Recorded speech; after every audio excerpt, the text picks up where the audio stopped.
the Catholic aspects is Virgin Mary. I really do look at all the religions, and I pull from a lot of them after doing a lot of studies. So, Okay. So you are a spiritual medium. Talk about that a little bit. so my gift, this actually started when I was really little, and it's just something naturally that I have been able to do as far as seeing people who appear to be there, but they're not. And I grew up with people telling me that it's not the way it is. It's you can't see these things. People die and then they go to heaven. And there was never a break in my life where I didn't see these things. So when you're a child seeing and hearing things and you have adults telling you no, you start to think you're crazy on a certain level. And you also start to not only fear certain things, but you gain this idea that you can't trust yourself or your eyes or your ears. I started actually using it when I was 13. I was at a really bad place in my life at 13. You would think not, but I asked God, please don't send me to hell. Please let me, I will do anything to serve you. Just don't send me to hell. I'm your servant forever. And I literally was on my knees begging him to help me. And at that point, everything started to turn around. And I I couldn't do any of this without him. I've asked him multiple times to take it away if it's not from him, and I would stop because you're supposed to test the spirits. You're supposed to test to make sure that it comes about. If it's from God and it's true prophecy, then it will actually come to be. And I would work and then I would wait. And people started coming back and oh my gosh, this happened exactly as you said it would. Holy cow, this is and I thought, okay, I'm doing something good here. It's saving people, keeping people here a day longer. And that's what I do. Everything I do is for God. He's made it very clear. Um, don't do this without telling people where you're doing it from. Make sure that people know that like your Father in heaven is the one helping you do this, giving you the Actually, ability. if I may, I have just a very quick story. My wife Yeah. died of cancer in 1998. Now Mhm. she was in hospice, and I went to her. I went to her, of course, and we had a. I'll never have a more honest conversation with another human being in my life. And I asked her. I said, I've always said that I believe in an afterlife, but in the back of my mind, I just really didn't know. And we knew she was going to go any day. And matter of fact, she died 3 days later. And Mhm. I said, please let me know if there is an afterlife. Well, her name was Shirley. Her dad was a Shirley Temple fan. So we got to the church, the First Presbyterian Church here in town. And during her funeral, her casket, of course, was at the front of the church, and the minister was presiding over the funeral. Well, apparently, earlier in the day, some children had been in there, and they had been playing with helium balloons. And one of the balloons had gone clear up to the ceiling of the church, right up to the apex of the church. Mhm. Nobody noticed them during the service. While the pastor was officiating, a balloon came down from the rafters, the deep rafters, and hovered right over her casket, about 4 feet above the casket. Mhm. And the balloon had curls on the back of the balloon. Oh. It slowly turned toward the congregation and was the face of a smiling girl with curls down the side, like Shirley Temple had. Her Mhm. dad, again, was a Shirley Temple fan and just loved curls. So that balloon hovered there for several seconds. It Mhm. was her way of telling me, yes, there's an afterlife. And then it turned around again. So the back of the balloon was facing the congregation once again, and then slowly floated back up. So I don't have any trouble believing in these things, and I love that. I've told the story several times on the air. People are used to it, but I love that. it actually happened, and there's several people in this town that remember it. To That's this, amazing. that is an amazing story, really. To me, it was. It was life changing. Just that Yes. little experience. And I've had not so dramatic experiences, but experiences that tells me that there is a another life, a spiritual life. There is. We don't die. We just come out of these meat sacks, so to speak, and You don't look continue like a on. meat bag.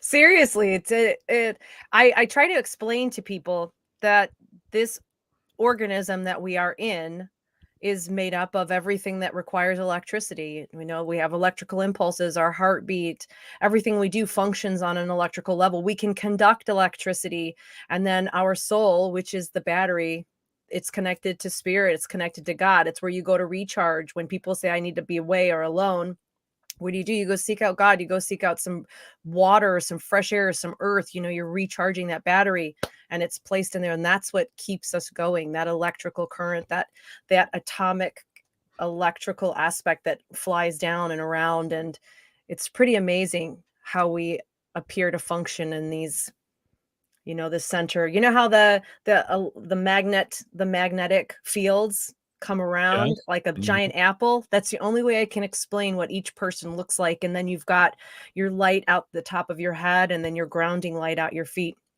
It's pretty amazing. You're referred to on your website and in some commercials we're running promoting your appearance here as God's tool. What do you Mm, mean by that? That's just exactly what it is. That I am a tool of his. I work completely as a tool for him to be able to reach people here who don't like specifically seek him out. I try to explain to people too that not every minister, not every person, light bringer, is sitting in a pulpit or standing there wearing a specific collar or a robe. Those people that are believers and that know God, they will go to a minister or a priest. They'll go to someone of the cloth to ask for help or to find more comfort from God through that person. But there are people who are jaded and hurt, don't believe in him, who hate him, who are angry with him, and they find themselves suffering, some most of the time in silence, and they don't go to him because he's done something to them or allowed something to happen. And so he finds people like me, like regular Joes out there, who are willing to seriously give up a lot in order to work for him. And he'll place people who have been through the trenches and who have been dealing with difficult things all their life, who don't have to be perfect. They may have a recovery history where they used to be alcoholic or addicted to heroin, but now they're living a different life. And he uses these individuals to be able to place them next to this person in a bar who is on their last leg, and communicate through them and help them. And so people need to understand that he uses so many lives, millions of people, in order to work through them if only they let them. And so that's what I have done, is truly given up a lot of everything that I've ever wanted to do just to do this work, because I promised him I would. You are a clairvoyant. Yes, You do know that some ministers have problems with clairvoyance. I do. But I also know a lot of ministers who completely believe it because they themselves have been given that gift. Okay, I didn't know that. Yes. I didn't know that. Yep. Uh, A lot. Again, you're a PhD, so you have a background in science. How does science inform what you do? Through the research, because a lot of times what I do, I don't just jump into it and think, oh, there's a ghost, or oh, there's somebody here. If I'm working in an investigation specifically, I'm looking at it from a scientific aspect. So I'm looking for the research purpose. I'm looking for, who is this? Why are they here? I'm looking to debunk things. And I try to bring in scientific measures and tools such as SLS, which provides a stick figure form, or digital replay through EMF detectors, also through electricity EVPs, to try to triangulate what I am seeing and show people that what I am hearing and seeing can actually be measured then through this device, and prove that there is life after death. And if we prove there's life after death, then we also prove that there's a God. So, in the scientific aspect of things, it helps keep me grounded so that I'm not flying off the handle in some paranormal way. I do love research. So that is one of my loves. It also ties into my whole purpose doing what I do. People ask, why are you doing this? What's the purpose? Well, I want to save people. Well, how are you going to save people? I want people to stick around one more day. So I try to tend to help people also who are dealing with addiction or through suicide, that they've dealt with it or they're themselves contemplating it. Dr. Rebecca Foster is our guest. She is a a clairvoyant medium, and you will be at the Opera House now this weekend. Yes. And what are the times of your appearance there? So Friday and Saturday night, it starts at 6. Doors open, I believe, around 5, so people are able to come in, find a seat. There's going to be an open bar as well. It's always wonderful. It's just a nice little pre-gathering, and then it gets done at 8 o'clock. And it's funny because we get done at 8 o'clock. I'm reading as many people as I can in that 2-hour time period. I've lowered the cost as well. I've cut all the prices in half because we're dealing with this, do I buy milk or do I go to work? Do I eat or do I buy gas? So I wanted to be able to open this venue up to as many people as possible. And that's going to be it. It's going to be a lot of fun. It's always a lot of fun. Let's take a call. Good afternoon. You're on the air at KVFD. Hi. Hi. If she's so holy and wonderful, why does she charge? Well, she's got to eat, I suppose, but I'm going to let you answer that question yourself, Dr. Yes. Okay. So when I first started reading for people, I actually didn't charge. I didn't charge for a good 10 years. And then people started paying me to do the readings. And I asked God, am I supposed to do this? And I was actually directed by a woman who was a biblical reader. And she said, it's in there, Rebecca, that the gifts that he gives us, it's supposed to bring fruits of labor. And he gives us abilities. You go to school, if you go to medical school, you charge for most of the time to come to an office visit. And so it's really the same thing. And my family kept saying, you are doing this work 24 hours a day. Like you are on your phone helping people at midnight and you're away, you're constantly traveling and you're not making anything for this. You have to start making something. And then it just seemed to fall into place where people started paying. Well, and I'm fair. I mean, I have such low prices that I have to explain that it's really worth it because people are thinking, why are you so inexpensive? Well, I'm not going to charge more because if I'm less expensive, more people can enjoy it. But let me also answer that a little bit quicker, a little bit further. I have private events that I do, such as this, but this is also a fundraiser. So the Fort Museum, everywhere I go, I do a fundraiser aspect. So I'm not collecting all of the money. Plus, money goes towards the radio advertising, such as this and all the radio programming. There's that portion. But I do thousands of free readings every single week on TikTok, YouTube, and Facebook. So if you find me through my God's Tool page and you hit like or subscribe to one of those, it will alert you when I go live. And you can get on in the chat room and just be like, hey, how are you? And I do readings all week long. I do more free readings than I ever could do. It's my tithing aspect. I give back as much as I can. Dr. Rebecca Foster is our guest. I'm not one of the skeptics. I explained my story to you a little earlier, and I have other stories like that. So I'm not one of the skeptics, but there are those people who show up to try to show you up. What do you say to them? I love that. You know what? I think that skeptics, a lot of times, the reason they're skeptical is I'm skeptical. Let me just back up a minute. If someone says I'm a psychic, I'm like, yeah, okay. Okay. Sure. All right, you are. Because so many people think so many people think they are doing these things, but they're really hurting people because they aren't doing it. And I will not let people read me. I know for a fact where my information comes from. I know that what I do, I've been doing for 36 years. And I have thousands of clients that are repeat people that I've read for 20 years out of that, even longer than that, out of the 36. And I'm a skeptic too. I look at people and I look what do they sound like? What are they saying? Where are they getting their information from? I'm a skeptic too. So I get skepticism. I truly in my heart do.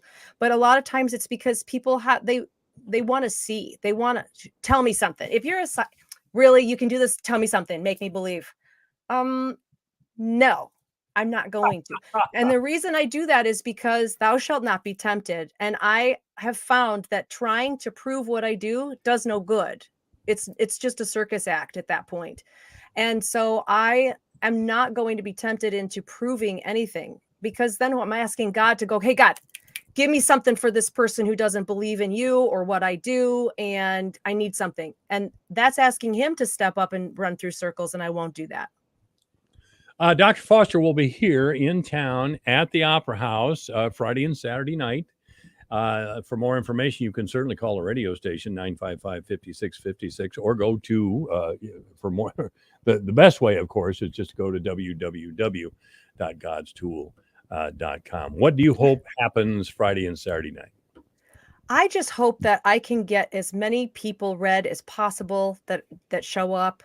And if I'm not able to provide personal readings to each individual, a lot of times I will ask Spirit for a message to convey to the group so that everyone leaves with something. But also, I almost forgot, everyone who shows up, the tickets are $25 each. Okay.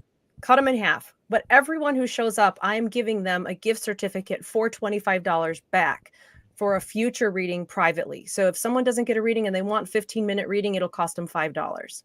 So Yeah, well, you can't beat that. no. When you say spirit, do you Yeah. mean God, Allah? Yes. No. Okay. So Father God in heaven, that's who I pray to. However, when I'm reading, so many times I'm reading for people who don't even speak English. They're very broken English. And sometimes they may be Islamic and they are praying to Muhammad, or they may be Buddhist. I've had Hanuman, Hinduism. I've had so many different energy show up that person I'm reading for understands or has prayed to. And what I have found is that there is one God. There is one energy, one God over our entire humanity.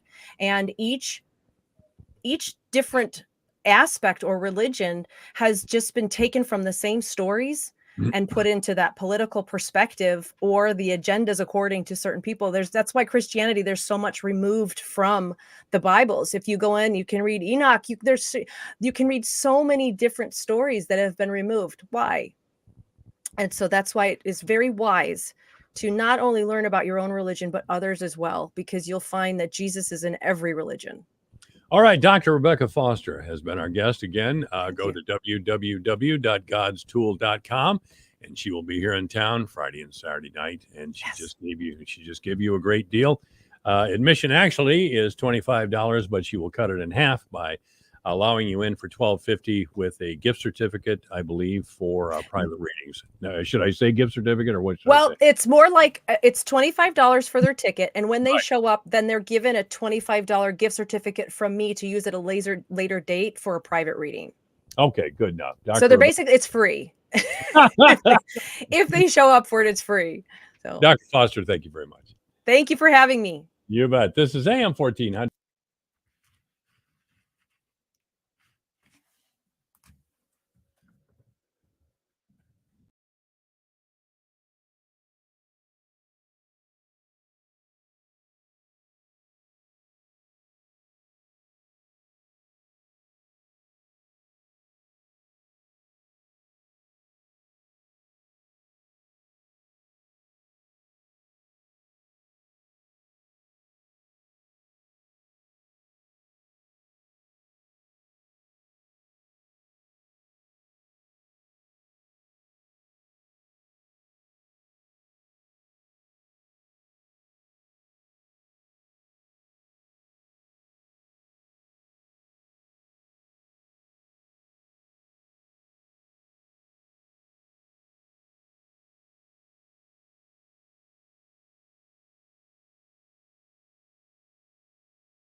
Reserve. Please vote for me, Austin Hike, on November 8th. Paid for by Austin V. Hike for Webster County Board of Supervisors. Jessica Martins, Treasurer.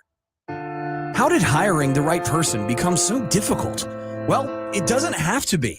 Alpha Digital already has targeted databases built to very qualified candidates that are just looking for the right opportunity. That allows you to target exactly who you're trying to reach with a budget that is customized just for you. Learn about all the possibilities by going to alphamediadigital.com today. Find your next star employee with alphamediadigital.com. Divine Intervention is online at yourfortdodge.com, on Twitter at jmike1400. Well, I think Sam Clovis is calling in, although I'm not sure. I'm not exactly sure. I thought during our text exchange that he was, in fact, going to call, but you never know how things change. I've been listening to Kelly do the news, and James Clyburn of South Carolina has been in our state in support of DeAndre DeJour, and they're telling us that freedom is at stake. Freedom itself is at stake. Mr. Clyburn, Congressman Clyburn, even said, we're going to go back. We're going to go back. Go back where? What, to slavery? Is that what he's implying? To the pre-civil rights era? Is that what he's implying? Because I tell you, we never had that sort of racism in the state of Iowa. Did we have racism in the state of Iowa? Yes. But as most other states have known, we're known for our Iowa nice. We're known for our Iowa nice. So to sit here and say, either of those people, sit here to say that, freedom is on the line. We're going to lose freedom. We're going to go back. We're going to go back in time. They need to explain that because it sounds a lot like an insult. It sounds like another one of those crass insults. It's something you say, I understand, at a Democratic Party forum where there's plenty of guilt-ridden white liberals who, when they hear something like that, they lower their eyes, and then they raise their gaze dramatically, and their eyes burn with indignation, and they intend to go on and fight the evil in our state. The evil in our state are people like me, and you. If you're listening to the show, the evil is people like me. And believe me, I'm not a racist. I was as appalled as anybody about slavery or the Civil War. And I'm actually old enough to remember how ugly and awful the period pre-civil rights was. I mean, there's a new movie coming out, Emmett Till. Emmett Till happened in 1955. I was about 4 years old. It was grotesque. Two rednecks, J.W. Milam and Roy Bryant, murdered a 14-year-old boy. They tortured him for hours, tortured him and then killed him, supposedly because he whistled at Roy Bryant's wife, who was a pretty woman. But it came out later that she was kind of an abused wife, which is not surprising. Bryant and Milam were arrested and charged with murder. At the time, we had no civil rights charges that could be leveled for violating someone's civil rights. Murder was a state crime. The federal government could not get involved. It was here. I can hardly read this. Milam and Bryant were convicted, even though everybody on that jury knew that they were guilty of murder, murdering a child, murdering a 14-year-old kid, kidnapping and murder. They were guilty as sin. Guilty as sin. In 1956, after they were acquitted, of course, a Look magazine, yes, Look magazine, some of you remember Look magazine, paid the two $5,000 to tell the truth about what happened. And they candidly admitted. And there was nothing anybody could do to them legally at the time. J.W. Milam, a horrendous racist. I am going to go out on a limb here and say there has never been a man as cruel and racist in the state of Iowa ever. There has never been an ugly, horrible, racist murderer like J.W. Milam in our state. This is not our culture. Mississippi, whoa. I've been to Mississippi. It's still, if you want to fight, go to Mississippi. Everybody wants to fight down there. J.W. Milam, and this is a quote from Look magazine, and I'm going to have to heavily edit it because I can't say some of the ugliness in the ugly words that he used, and he felt free to use. He justified his actions this way. Well, what else could we do? He was hopeless. I'm no bully. I never heard an N-word in my life. I like N-words in their place. I know how to work them. But I just decided it was time a few people got put on notice. As long as I live and can do anything about it, N-words are going to stay in their place. N-words ain't going to vote where I live. If they did, they control the government. They ain't going to go to school with my kids. And when an N-word gets close to mentioning sex with a white woman, he's tired of living. I'm likely to kill him. Me and my folks fought for this country, and we got some rights. Apparently a right to kill a little boy. I stood there in that shed and listened to that N-word throw that poison at me, and I just made up my mind. Chicago boy, I said, I'm tired of them sending your kind down here to stir up trouble. GDU, I'm going to make an example of you just so everybody can know how me and my folks stand. Well, we know, JW, and may you rot in hell. Apparently, according to DeJandre DeGier, this is what we'll return to. This. Apparently, all the J.W. Milams in the state of Iowa will now stand up and say, yes, we want to roll back freedom. Does that sound absurd to you? It sounds absurd to me. But sometimes the silliness that a politician says, like Clyburn and DeAndre DeJure, has to be responded to.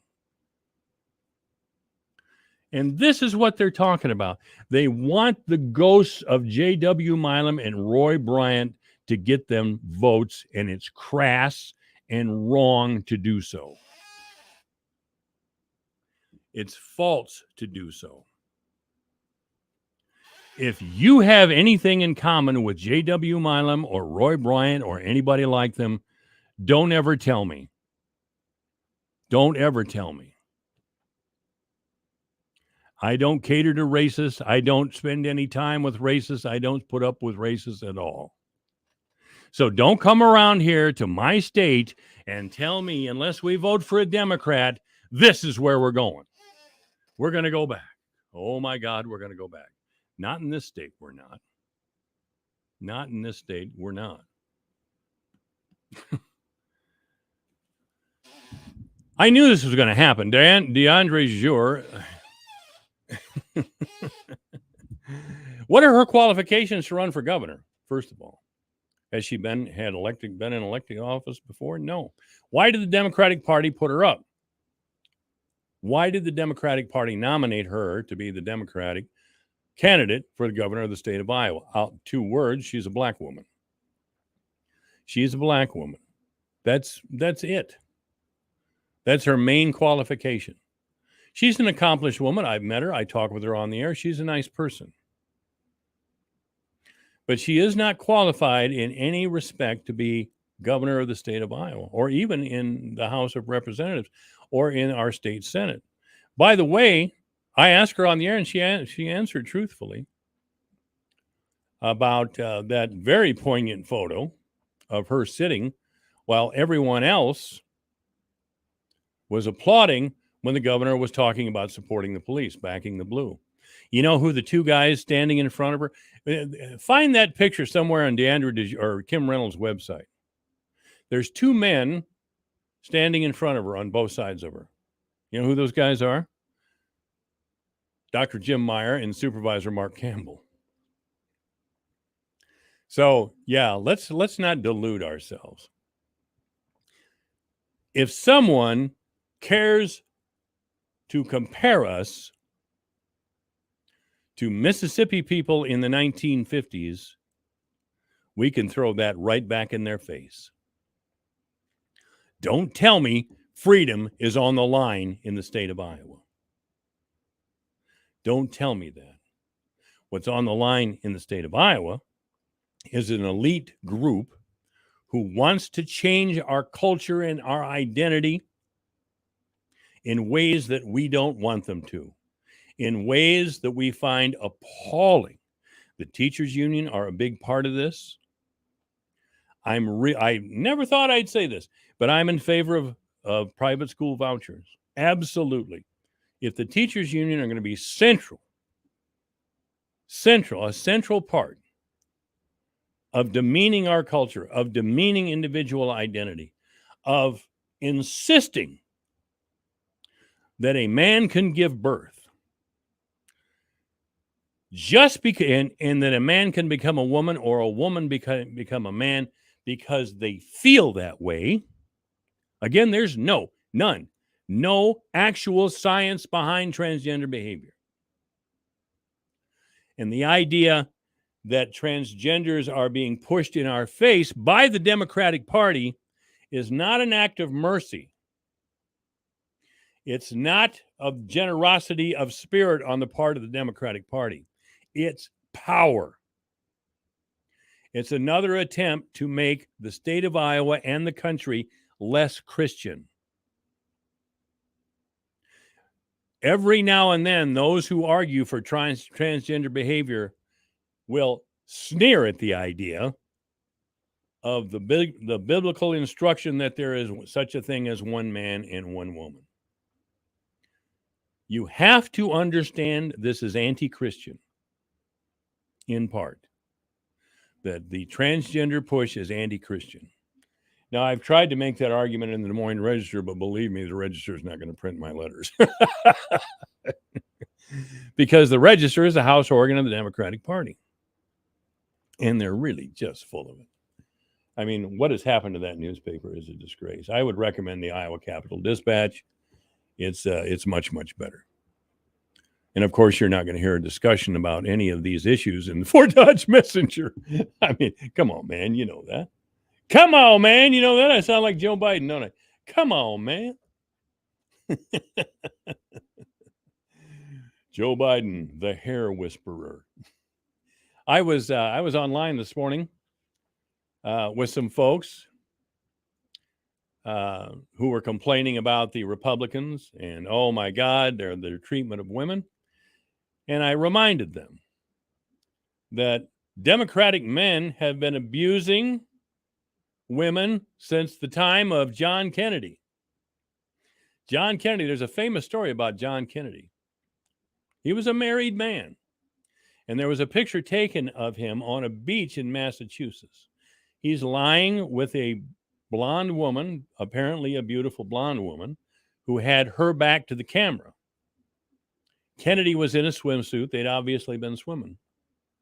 The attractive young blonde woman was naked. Now, this was to the run-up of the 1960 election. And this picture emerged. And one of Kennedy's aides approached him, very concerned that this picture was out there. Oh, my God. Then Senator Kennedy, look at this. You've been caught with a naked woman who's not your wife. Kennedy took the picture. He looked at it for several minutes. And then he smiled. And he said, oh, yeah, I remember her. She was terrific. Now, what that means is as far back as the Kennedys didn't give a damn about marital vows. Now, maybe that's becoming common now. I don't know. Lyndon Baines Johnson was a dog. Yes, he was. I know he wasn't the best looking president we ever had, but he was a complete dog. He was. The only Democrat that probably wasn't was Jimmy Carter. I don't know what he could do right. For an educated man, he was a perfect example of a Peter Principle. The Peter Principle, you remember the Peter Principle? There was a book out by Peter Drucker, I think, in the late 1970s, early 80s, in there somewhere. It told us that a person was promoted until they reached a position where they were incompetent. They had done a good job all the way up the corporate ladder or the business ladder or the political ladder. But once they got to a certain part, they plateaued, and then they were in a position that they couldn't handle. Jimmy Carter apparently was a reasonably popular governor of Georgia. He got to be president, and my God, he was awful. He was just awful. He had a mean streak, too. But I don't think he cheated. Never heard of anything. I don't think he cheated on his lovely wife. The next Democratic president, of course, was Bill Clinton. Bill Clinton was a liar, and his wife was a liar. And he sexually humiliated Monica Lewinsky in ways that I think are too severe and too grotesque even today to talk about on the radio. I will invite you to find some details on what actually happened in the so-called intimate relations between Bill Clinton and Monica Lewinsky. He treated a woman like no human being should be treated. That was his attitude, similar to the Kennedys, who he admired. We had Trump, yeah, but Trump is an aberration, you got to admit. Mainly we had straight Presbyterian guys or straight Protestant. When it came to Republicans, we usually had upper class Protestant Republicans. I mean, the Bushes. I mean, wow. I mean, George W.'s grandfather was a senator from Connecticut. His father was president of the United States. And there was a great line in that movie, W. An actor playing George H.W. Bush said, "What are you doing? You're drinking, chasing tail. Who do you think you are, a Kennedy?" I think so. I think that's probably who GW thought he was. And now we have Joe Biden, the hair whisperer. I think we had Obama. You know, if any president had a lot of opportunity, it was Obama. White women went crazy for Obama. White liberal women, they couldn't hardly control themselves. Remember the Obama girl, that little video, the Obama girl? Oh, yeah. Oh, yeah. White liberals in general went crazy for Obama. Remember Harry Reid, the Senate Majority Leader at the time, described Obama as an articulate Negro? And they bust on the Republicans for being racist? Are you serious? That was while Obama was president of the United States. This wasn't the 1950s. This was when Obama was serving as president. And the Senate Majority Leader, the Democratic Senate Majority Leader, was calling Obama an articulate Negro. What? You know, that sort of thing doesn't get around much. Good afternoon. You're on the air at KVFD. You keep giving that to Harry Reid. That was Joe Biden. Biden did it, but it was Harry Reid as well. I know you called. I know you called last week and told me that, and I looked it up. I think Biden did say something like that because Biden's Biden. You know, he's a mumbler. But Harry Reid said that when Obama was president, and so did Joe Biden. He made a similar reference. Yep. You know, but you never he hear did that before he got appointed as for VP slot.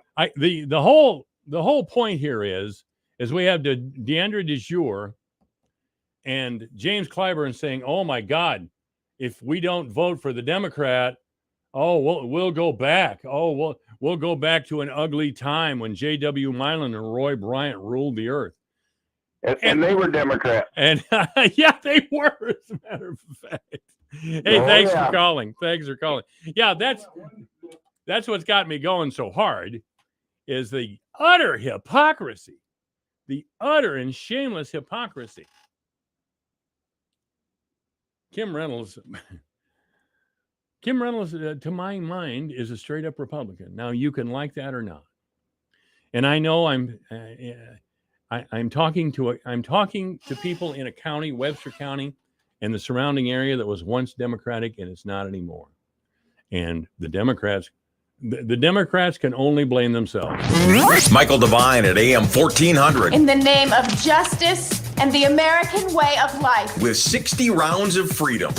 3:32. The news is next. When communication is critical to your business, you need a phone system and a partner you can count on. Katie Business Technologies is Iowa's expert source for business communications solutions. We have the best selection of phone systems, cloud solutions, and support services for businesses like yours. I'm Tony Recker, and I've been selling and servicing phone systems in our area for over 23 years. Give me a call, and we can talk about making your communications work better at a budget that makes sense for your business. Katie Business Technologies, your Iowa telecommunication experts. Your news, your town, your station.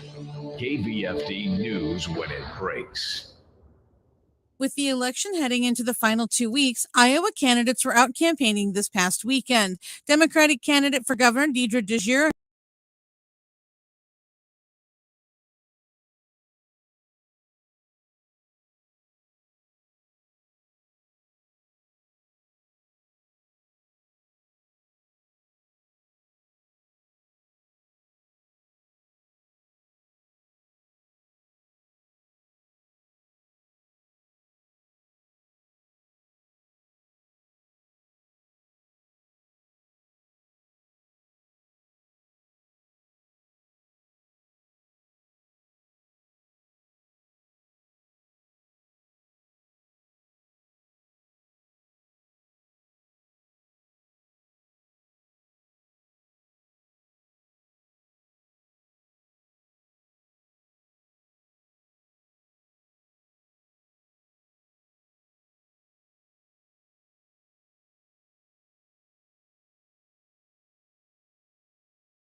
That AM 1400 KVFT. Well, DeAndre DeJure and James Clyburn have been running around talking about, oh my God, we must win this election. Otherwise, we're going to go back to the bad old times, apparently, of J.W. Milam and Roy Bryant, who savagely killed Emmett Till back in the 1950s. However, we know, of course, don't we, that more recently, major figures in the Democratic Party have shown themselves to be at least closet racists. I had a caller a little earlier who told me, and I keep quoting Harry Reid, and he tells me it's Obama who made disparaging remarks about Barack Obama.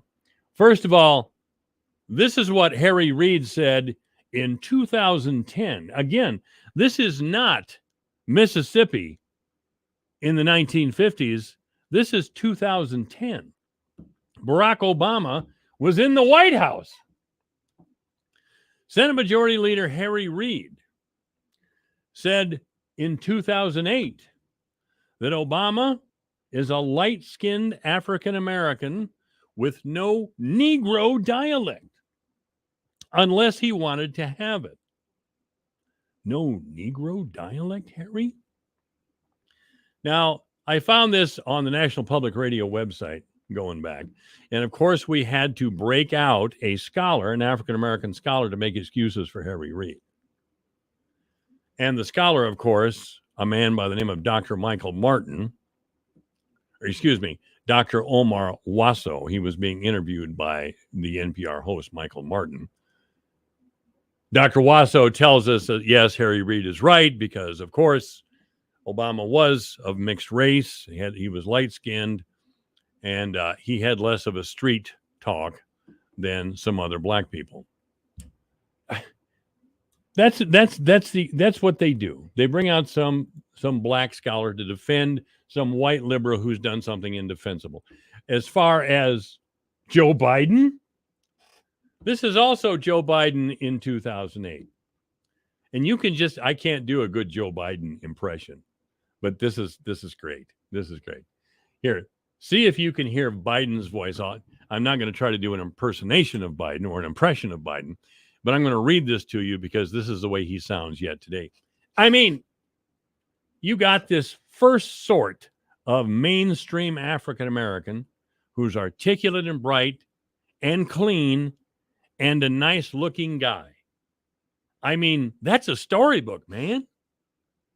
No, it's an educated black man who grew up in white culture, frankly. He was not raised by black people. That's a storybook, man. A storybook. It means the country has changed.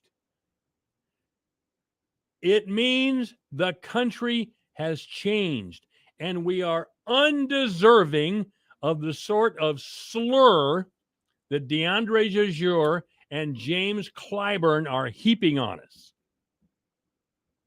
We're going to go backwards. What, to 2008? When Reid and Biden were saying these things? Because the Republicans weren't saying these things. Donald Trump apparently has a reputation among African Americans as a very decent guy. And I admit, Trump's crude. Who doesn't know this? Who doesn't know that Trump is very crude? But these guys, the president of the United States now, he was just a senator then, getting ready to be vice president. These guys are closet racists. If Clyburn and DeJure want to clean up racism in this country, they should start with Biden and Reid and some of the top Democrats. Because there's a lot of prejudice that pops out in the Democratic Party. Remember when Amy Coney Barrett was being vetted for the Supreme Court, and Dianne Feinstein of California, who's 86 years old and senile and shouldn't even be in the position? She's, Chuck I think she's older than Chuck Grassley, right? Anyway, she's infirm and Chuck Grassley isn't. Grassley's on top of the game, and he'll beat Mike Franken, but you got to go to the polls and vote anyway. Dianne Feinstein was grilling Amy Coney Barrett about her Catholicism. Feinstein's Jewish. Now, Feinstein said at the conclusion of her interview with Amy Coney Barrett, now Associate Supreme Court Justice Barrett, after very closely grilling her about her Catholicism, she said, "The ideology lives loud within you." Can you imagine a reverse scenario? A well-known Catholic politician saying that to a Jewish woman? Because I can't. I can't.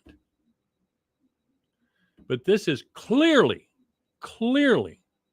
suspicion and religious prejudice of a major figure in the Democratic Party. The ideology lives within you.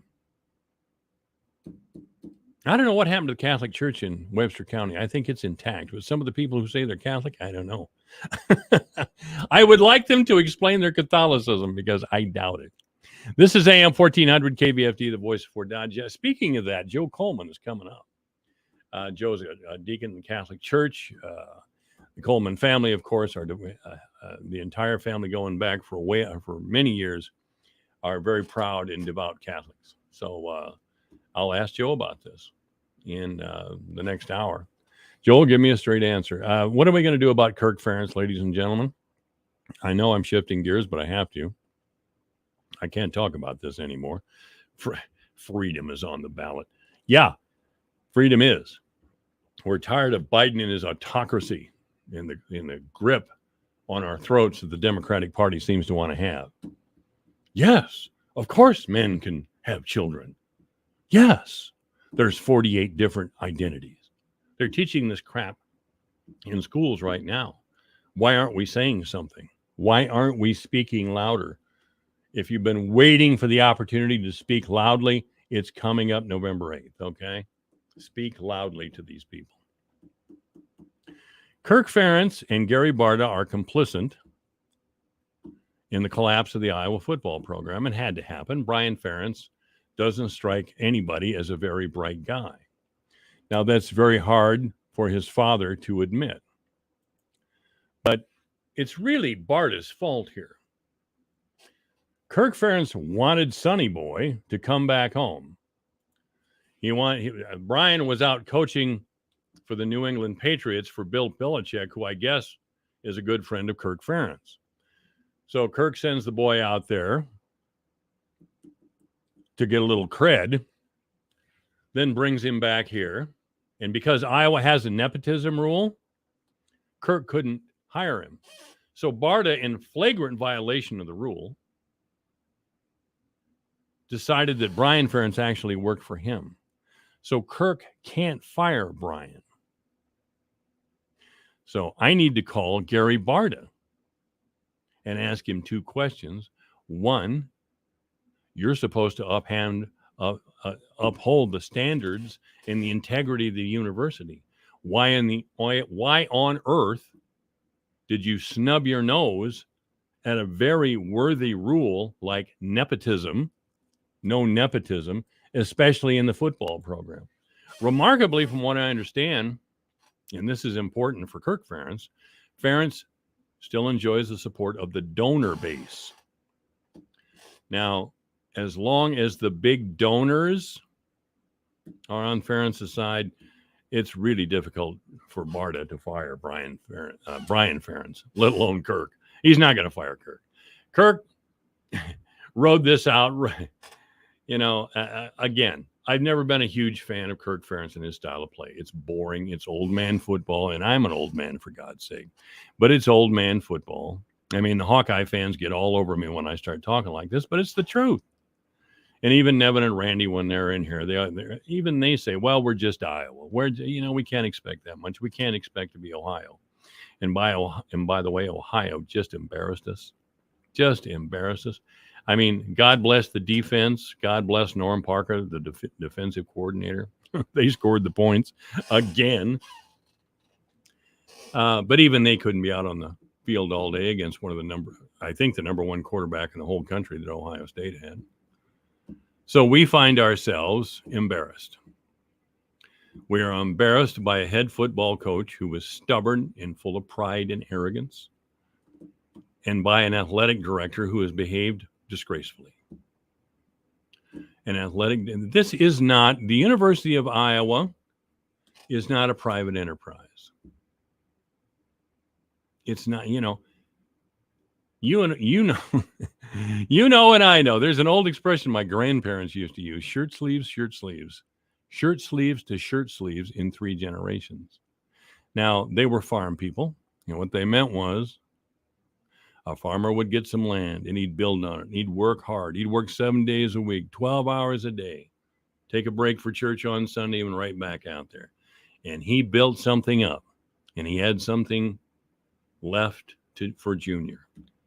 Junior takes the farm, promptly starts working 12 hours a week, spends a lot of time in town drinking coffee and talking nonsense, and spending a lot of money, buys new machinery, buys new land or more land just to have it.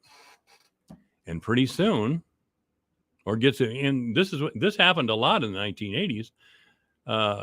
Some of these guys bought a lot of land. I mean, Earl Butz urged them to, and boom, they were in big trouble. Sonny Boy was in big trouble.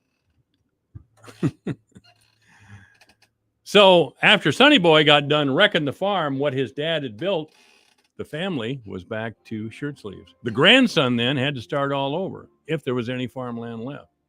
That's what's really happened with Kirk Ferentz in that football program. Hayden Fry gave him a good program. He built it up. Now he's trying to give it to Brian. And Brian is just not the sharpest knife in the drawer. It's 4 o'clock. Joe Coleman's coming up after the news. This is AM 1400 KVFD, the voice of Fort Downs.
2.5 at 6.87 1/4. July corn down 2 cents at 6.81 1/2. November soybeans down 23.5 at 13.72. January down 23 1/4 at 13.81 1/4. March beans down 22.5 at 13.89 1/4. May down 22.5 cents at 13.96 1/2. Soybean meal down 9.20 a ton at 408.70. October live cattle up $1.12 at 151.60. December up $1.70 at 154.12. October feeder cattle up 40 cents at 175.67. November up 80 at 179.15. December lean hogs down $1.20 at 87.92. February down 7 at 90.45. April up a nickel at 93.90. I'm Dwayne Murley.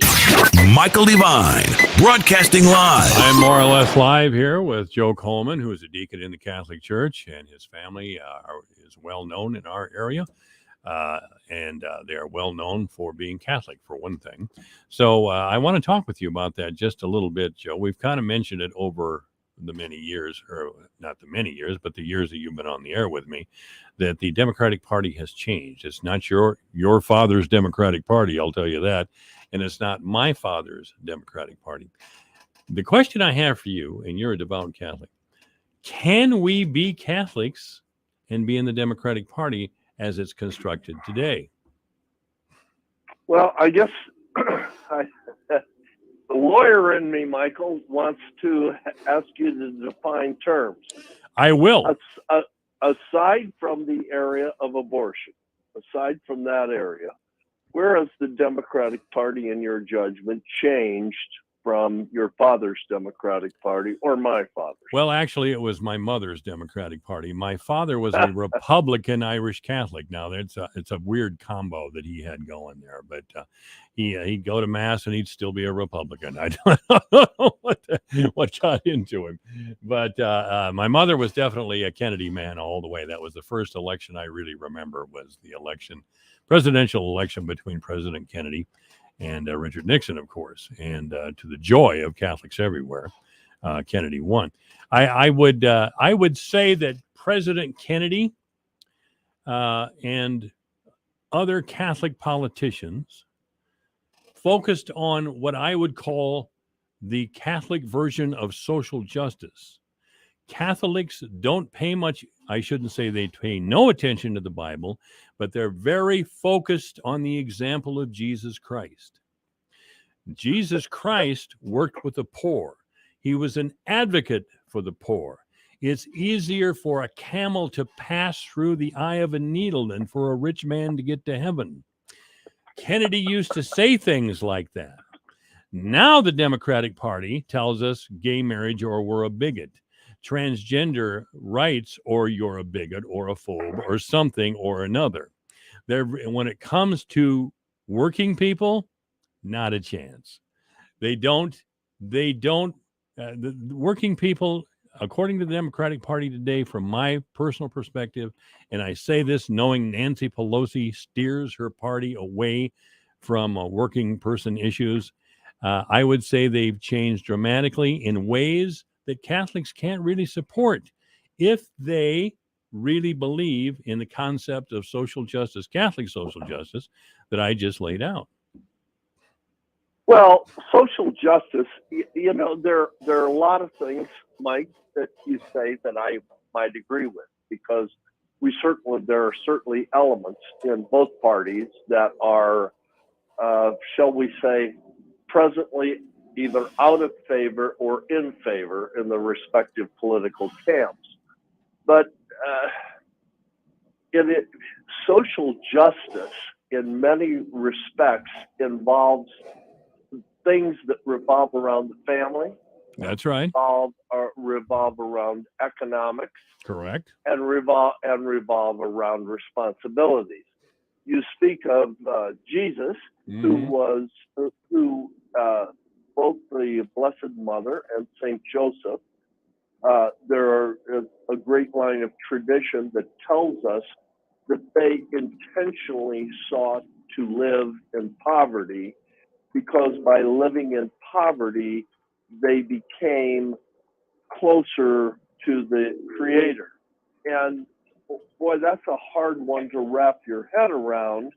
But when you stop to try and strip away all of the hype that goes with that, the idea of living in poverty is living not for the external accoutrements of the world, but living for a spiritual life.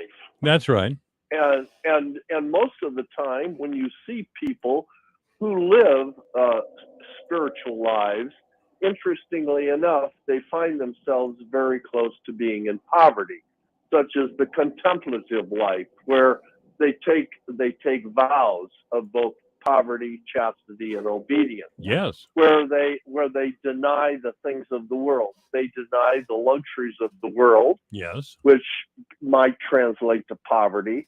They deny the pleasures of the world, which translates to chastity, and they deny the ego, which translates to being obedient to authority. Yes, sir. And there you have it, That doesn't even sound like the Democratic Party today. It's never discussed. I don't expect Catholic theology to overwhelm a national political party. It's not the Republican Party or the Catholics. I don't know that, Michael, that I could go that far, because I think that the fundamental concepts that surround both of the main political parties in our country, both the Republicans and Democrats, are really founded in being socially and fiscally responsible. Traditional Republicans are really great about being fiscally responsible. I also think they're really great about being socially responsible. And the social responsibility that we see in that political party comes a lot, could almost be embodied in the Mayflower Compact, that we are going to work together. We are going to be responsible to each other, but we are going to work. Yes, of course. Together means working. Okay. Yes, absolutely. And the Democratic Party, on the other hand, has echoed that and mirrored that about responsibility for those among us who are less fortunate. Now, if you want to go to the extremes to where both parties get crazy, you can certainly do that, because we have certainly elements in the Democratic Party who seem to think that, for lack of a better way to put it, the world owes us a living, to the more extreme elements of the Republican Party that we don't owe you a thing. and neither one of those, in my judgment, and my hallucination is in your judgment as well, are correct. Well, Sam, I'll tell you, Joe, you start that lawyer talk, I just hear it in your voice every single time. John Rowell screwed you guys up, I'll tell you, something terrible. The great evil. Go ahead. The great. You break me up sometimes, Mike. You just break me up. The great evil. So you want to talk like a lawyer. I want to talk like a Catholic prophet. The great evil on earth that Jesus Christ focused on was poverty. If there is an expression of the devil on earth, it's poverty. Racism, war, all those things are terrible, an expression of evil on earth. But poverty is what causes a lot of the obscene evil that we see on earth. And the Democratic Party, the party that created the Great Society with a Texas Protestant by the name of Lyndon Johnson, who did more in 5 years than most Democratic or Republican presidents have ever done. They formed the Great Society with the idea of eradicating poverty. Do any Catholic politicians, including the President of the United States, talk like that today? They certainly don't. They don't. Well, Mike, you paint with such a broad brush, you don't even need a brush. You just need a mop and a pail of paint. Okay. I thought I was being yeah. pretty specific myself. See, now, there you are, sounding like a lawyer again. Well, my worthy opponent's full of it. No, come on. No, that argument can be made, but really that, not to put too fine a point on it, but the argument attacks the presenter and not the idea. I'm not trying to attack you, Joe. Therein always lies the problem, that we have the tendency to superimpose judgments based upon personality as opposed to judgments based upon principle. And let me tell you, the former is a lot more attractive. It's a lot more fun to throw red meat out at your constituents than it is to throw ideas out at your constituents. I mean, I could take a case in point. Last weekend, the former president of the United States was talking about what to do with leakers, because he's very much in favor of non-disclosure agreements, so that when you enter into a relationship with him, you can't disclose anything that happens. I understand that, and I understand the legal concept in that. But he was talking about what we should do with leakers. And he was talking about the terrible thing that happened when the Roe versus Wade overturn was coming, that the information was leaked from the Supreme Court. And he was upset with the speed with which they are trying to identify the person that broke faith with the Supreme Court. And by the way, I agree with that wholeheartedly. And I hope they find the person who leaked, because they did something that was inviolate, that never should have been done. But I don't know if you listened to what he had to say. And I always listen to what he has to say, Mike. I know you may find that hard to believe, but I do. But he said, you know what we should do with them? We should take the editor, and we should take the reporter and editors, reporters plural, and editors for both the New York Times and the Washington Post. And do you remember, or do you recall what he said we should do with them? No, I don't. He said we should put them in prison. So no, but it gets better. All right. We should put them in prison because they will become somebody's punk in prison. Yikes. And he didn't say punk, because once they were confronted with being raped repeatedly in prison, they would immediately give up the sources of the leak. Well, wow. Wow is right. Well, that's right, but pretty brutal, I got to admit. Well, if we want brutality, then we can just do away with all law, and we can get back to the jungle, if you will, the law of the jungle. I don't know how you got here, Joe. I don't. As far I'm following the thread that you put out, which is a thread that is very, very clear in our political society today. The problem with threads is that nobody wants to trace them back to the skein or the what's holding them. You always have to take the thread back to its logical conclusion. And when taking the thread back to its logical conclusion results in chaos or disorder, then you have to begin to think that the thread is not based in logic. It's based in emotionalism and telling people what they want to hear. To be a successful politician today, you don't really have to lose your constituents. You merely have to tell them what they want to hear. And you and I both know that real leaders throughout history, I mean, you can go run back to Marcus Aurelius and bring it forward, have always told people about finding the better angels in themselves and doing things which are progressive and which are beneficial to society. And the leaders who have cottoned to just giving people what they want to hear in the red meat are usually charlatans. And I think you could agree with that. I do. But on the other hand, Joe, logic and reason has its place. But on occasion, and we're in a period like that, you must be forceful. You must be forceful with your logic and reason. You remember the hard hat riots of 1970? I mean, you're old enough to remember them. A group of hard hats attacked some students, anti-Vietnam War protesters. Now, it was a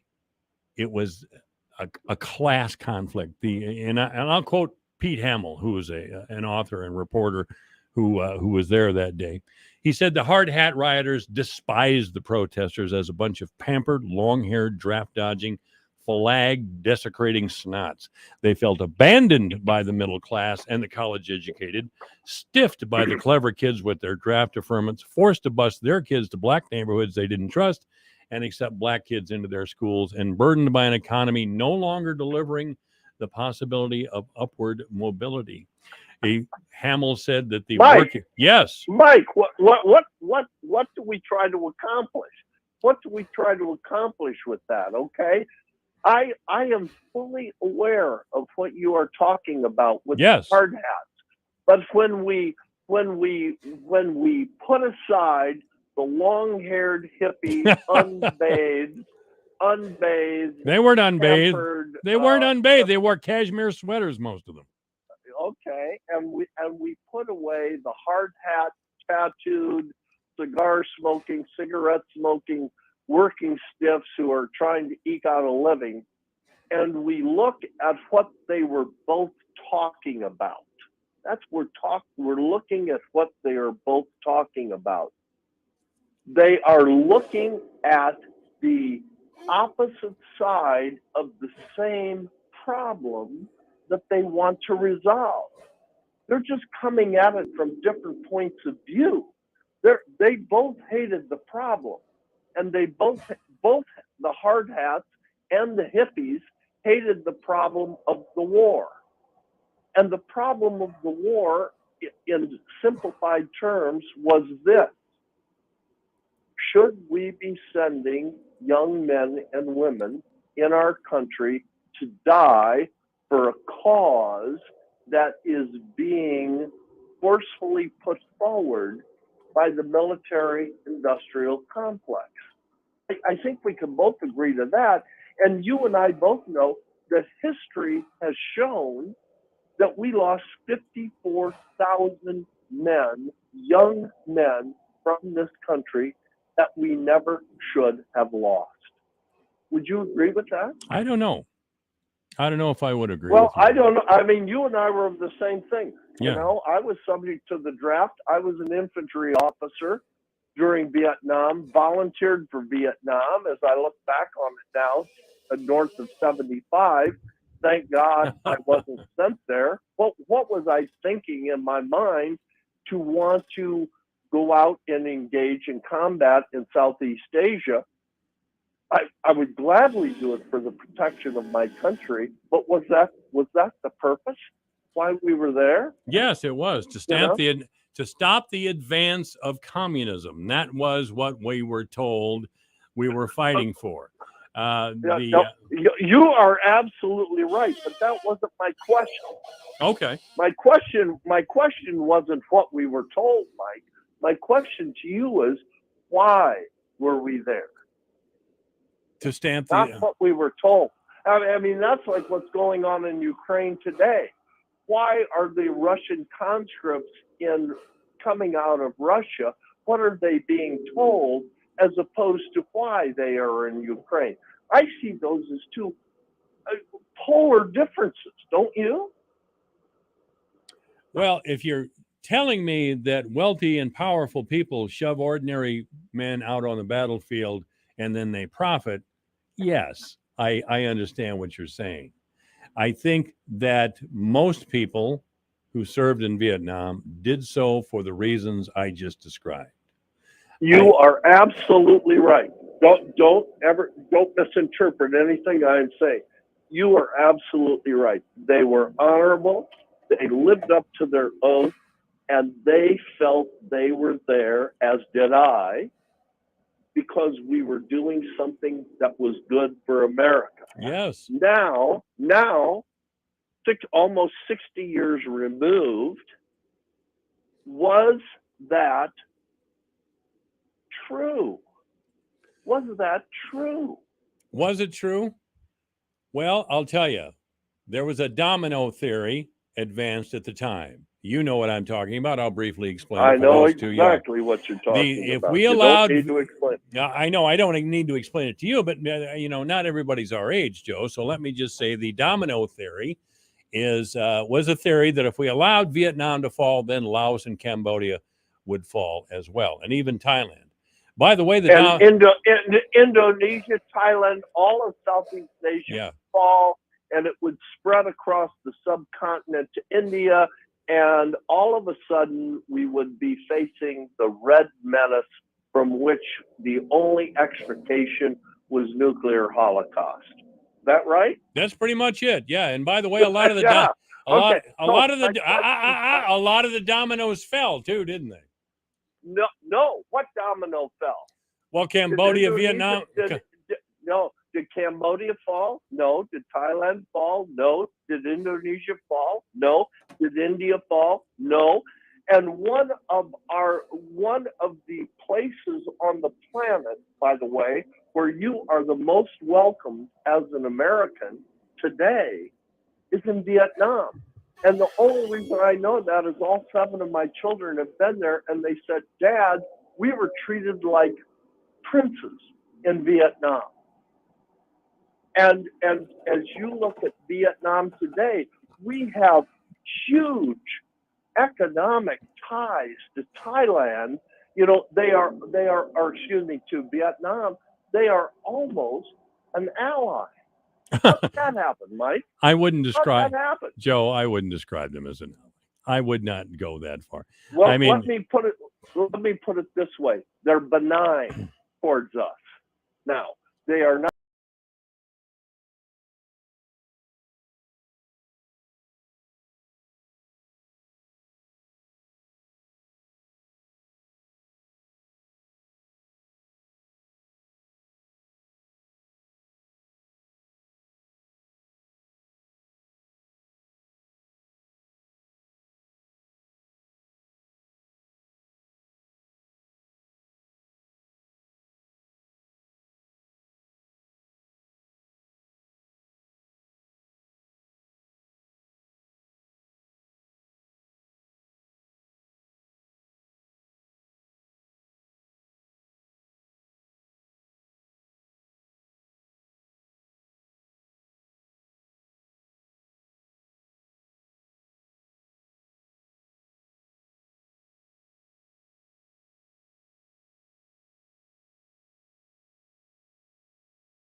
Speakers Bureau with access to 9/11 first responders, survivors, and loved ones. A high-tech 83-foot tractor trailer that transforms into an interactive museum with artifacts. And Russell F. Siller Memorial Scholarships for exemplary high school students of program recipients preparing for college. Never forget, donate $11 a month to Tunnel to Towers at t2t.org. Michael Devine. You're very clever, my charming little friend. With more stimulating talk radio. But not clever enough. And once again, we are talking with Joe Coleman, who's decided to dazzle me with brilliance or baffle me with BS. One of the two. I don't know. So I'm going to try it again with you, Joe. As a committed Catholic, why should Catholics in Webster County or any place vote for the Democratic Party? Well, Mike, I hate to make it political because there are, you could ask me the same question about why should people vote the other way, vote Republican. Yes, I could. The short answer to that question is you need to look at the candidate and what the candidate stands for. And if the candidate is opposed to your philosophical and moral beliefs, then you should follow your conscience and not vote for them. I just should that simple. I should interject that the Webster County supervisor races are nonpartisan. I know a party has to be declared, and Tommy Coleman, Joe's son, is running as a Democratic candidate. But he is, from what I understand, he gets along with his Republican opponent, Austin Hayek, and they have both told us that party affiliation doesn't matter. They just have to name a party affiliation because they're supervisors. But the other supervisor, yeah, Michael, it's very true about that. Austin Hayek is a good man. Yes. Period. Yes. And my son is a good man. I believe period. That. Oh, I believe that. The question for the voters will be, very, very simply, is who will dedicate themselves to the job. Right. It's about that simple. Right. So, and that's the way it should be. That's the way it should be. Yes. And especially in our community. I mean, I've been out campaigning, and I know we're kind of on a religious show, but most of the time we get political. Oh yeah. I've been out campaigning for my son, and I've been going from house to house, and I've been meeting with residents here in Webster County. I love them to death. Sure. They are such good people, and they really, really care. But I have seen households where I have been turned away because of who I'm supporting or working for. Oh, that's unfortunate. Households where I have been welcomed because of who I'm supporting. And I'm not sure, quite honestly, that either household is correct. The what we need to have in our community, whether it be our city council, whether it be our board of supervisors, whether it be our senator and our representative, is we need people who are interested in helping their neighbor as opposed to people who are interested in following an ideology. And boy, if we can do this at home, it can spread across the country. I think, everything starts at home. You raise good kids, your city is better. If your city is better, your state's better. If your state's better, your country is better. And you may say, holy mackerel, Pollyanna is your middle name. But I don't think that at all. I think you're right. That's the way it's got to be. Go ahead. Sorry. No. I was listening intently. No, I think you're absolutely right.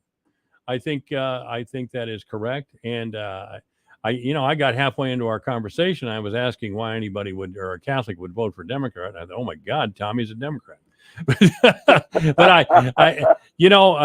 But in my mind, truly, the supervisors' races are nonpartisan. They are. You know, so They are. You know, it's a funny thing. You know, I know my son has my philosophy.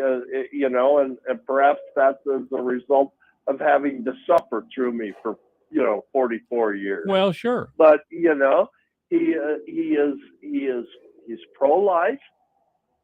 You know, I know that he happens to be pro-marriage is between a man and a woman.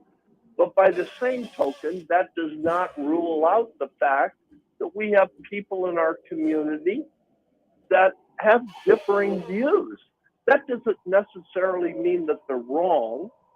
It means that we have different views, but we need to work together to make sure, for example, that the roads are plowed in the wintertime. Well, that's exactly the right. Potholes are filled. What the devil does that have to do with how I feel about abortion or how I feel about same-sex marriage to getting our roads plowed? Absolutely and our nothing. potholes filled? Absolutely nothing. Nothing. You're 100% correct. I mean, nobody cares what the supervisor's position is on same-sex marriage or abortion or anything else. What we wonder about when we're talking supervisors are the things that you mentioned, one of those things. And of course, Austin Hayek feels very strongly about carbon pipelines, and he's pushing back very strongly on the land being taken, eminent domain. He doesn't like that. I don't like it. I don't know anybody who does. But those are issues that we can discuss when we talk about supervisors' races, certainly. Absolutely, and I think my son has accepted your very, very kind invitation to come on and visit with him, and I know that he intends to do that either this week or next week. He's been out working very, very hard. But you know, when did you see what happened Friday with the pipeline people? No, I didn't. And the Iowa Utilities Board, it blew me away, and I knew it blew my son away.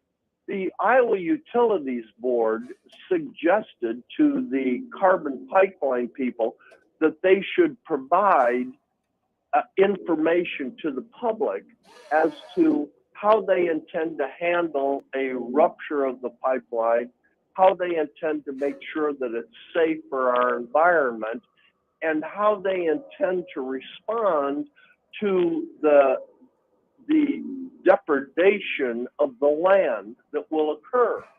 Do you know what? Did you see what they said? I did not see that. They told the Iowa Utilities Board to go take a hike.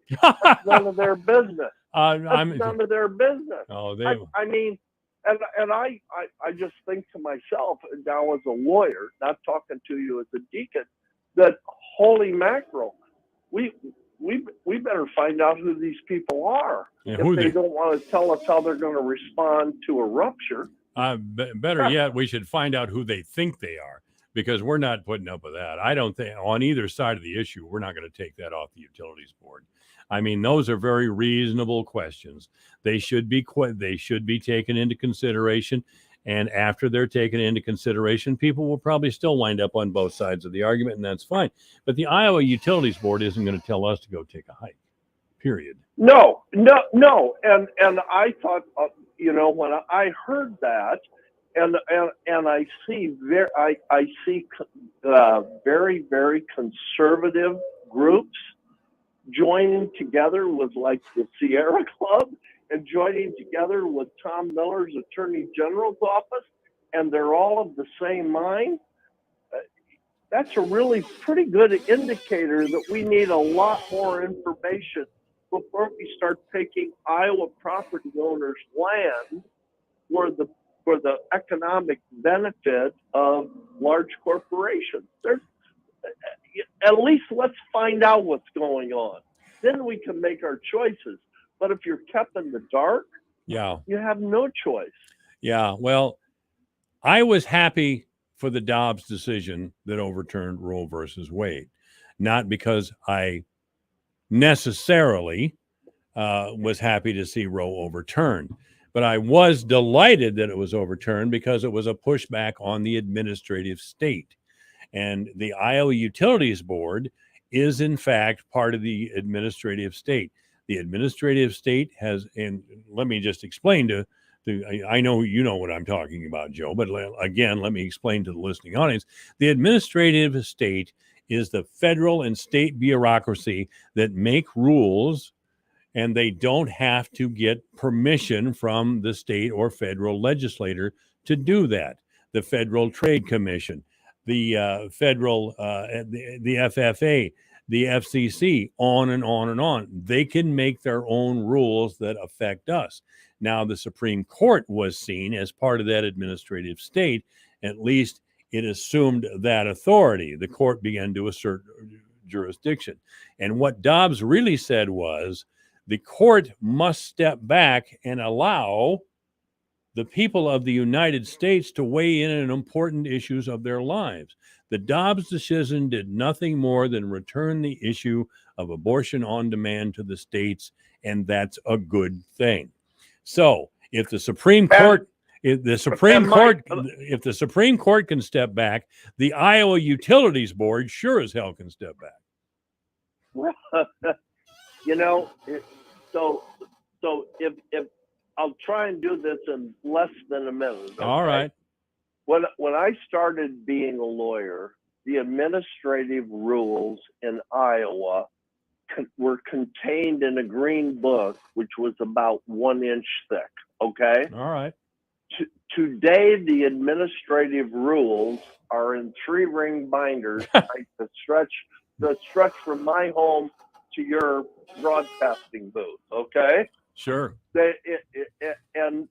And of course, that has happened for a variety of reasons. But both at the federal level and at the state level, before the administrative rules can become law, they have to pass the legislature. The Rules Committee of the legislature has to approve them. Mm-hmm. Just because I'm the head of the utilities board, or I'm the head of the who lays the pipe here, or I'm the head of who does this with parking meters, I still have to get approval from the legislature in order to implement those rules. Most people don't realize that these are not willy-nilly, some little czar sitting in a room, in the bowels of the Capitol makes these things up. He, in fact, may do that, but he still has to get approval from our elected representatives to do that, Mike. Well, the Supreme Court doesn't need to do that, but I wish I had time to respond, but I see I'm out of time. We're going to have to take this up on another occasion, maybe next Monday. But I love talking with you, my friend. Thanks for doing this for the public. Certainly. I think your program is great. Thank you, sir. Joe Coleman has been our guest. This is AM 1400 KVFT. You've got advanced prostate cancer, but you're not waiting around. You want straight talk, the facts about Orgovyx. Orgovyx Relugolix 120 milligram prescription tablets is a treatment for adults with advanced prostate cancer. Fact: Orgovyx is a different kind of androgen deprivation therapy treatment.